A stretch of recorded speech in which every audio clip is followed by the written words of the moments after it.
PR бол өөрийн түүхийг ярих биш, бусдаар яриулах хурлаг. Юу? Чи PR буюу олон нийтийн харилцаа мэргэжлийн талаар сонсож байсан уу? Сонсож байсан л да. Гэхдээ яг ямар мэргэжил гэдгийг нь мэдэхгүй байна. Ер нь бол байгууллага болон хувь хүнийг зөвөр ойлгуулж олон нийтэд эерэг дүр төрхийг бүрдүүлэх стратеги ажил юм.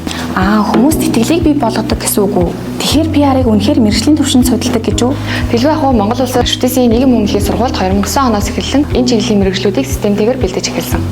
Ганц шүтээс бэлтгэдэг мэргэжил гэж үү? Би шүтээс зөвхөн инженер л бэлтгэдэг гэж боддог байсан ш. Яг тийм PR ч гэсэн олон нийтэд мэдээлэл хүргэх харилцааны инженерчлэлийн ажил шүү дээ. Тэгвэл төгсөөд хаана ямар ажил хийх вэ? Чи өөрийн хүссэн бүх салбарт ажиллаж болно. Төрийн болон төрийн бас байгууллага, улс төр, цагдаа хүчний байгууллага гэх мэт өөрийн хүссэн бүх салбартаа манай мэргэжлээр ажиллах боломжтой. Ер нь бол олон нийтийн харилцаа хаана байна? Тэр газар PR ажилтан байх хэрэгтэй л гэсэн үг. Хэрвээ би шүтээст олон нийтийн харилцаа хөтөлбөрөөр элсвэл яг ямар төрлийн хичээлүүд үзэх вэ? Элдэх урлаг, албаар хөдөлгөлт, имиджлог, веб дизайн гэх мэт чамайг олон талаар хөгжүүлэх олон төрлийн хичээлүүдийг үздэг. Сонирхолтой юм байна. Таны хувьд энэ PR мэргэжлэр суралцахад хамгийн гоё зүйл нь юу вэ? Энэ үед PR мэргэжил нь хүмүүст нөлөөлж чаддаг байгууллагын нэр хүндийг олон нийтийн ойлголтыг бүтээж чаддаг болохоор маш хариуцлагатай бас үнцэнтэй санагддаг.